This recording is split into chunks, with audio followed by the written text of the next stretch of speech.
Somos tierra, somos agua, somos aire, somos fuego. Hoy, nuestra Madre Tierra respira y nos da una gran lección.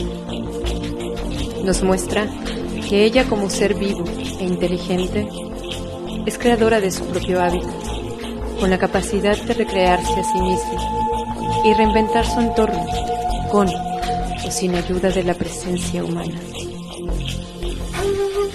Nos enseña que la felicidad no llega cuando tenemos lo que deseamos, sino cuando disfrutamos de lo que tenemos. Porque la tierra no es de nosotros. Nosotros somos de la tierra.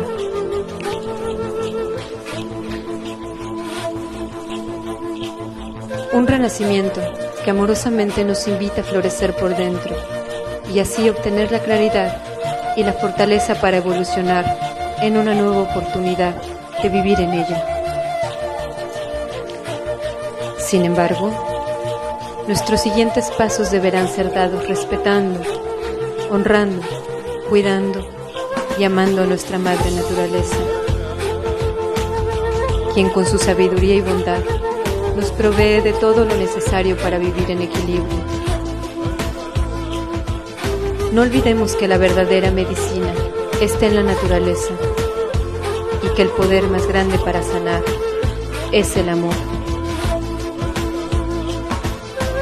Mostremos a nuestros niños que el equilibrio es el principio supremo de todo y la cosecha futura dependerá de lo que sembremos hoy en ellos. Es tiempo de preguntarnos, ¿cuáles son las huellas que dejan mis acciones hoy? Seamos parte de este movimiento de conciencia, de amor hacia nuestro planeta, a la humanidad, a la vida. Recordemos que no somos seres humanos viviendo una experiencia espiritual. Somos espíritu viviendo una experiencia humana.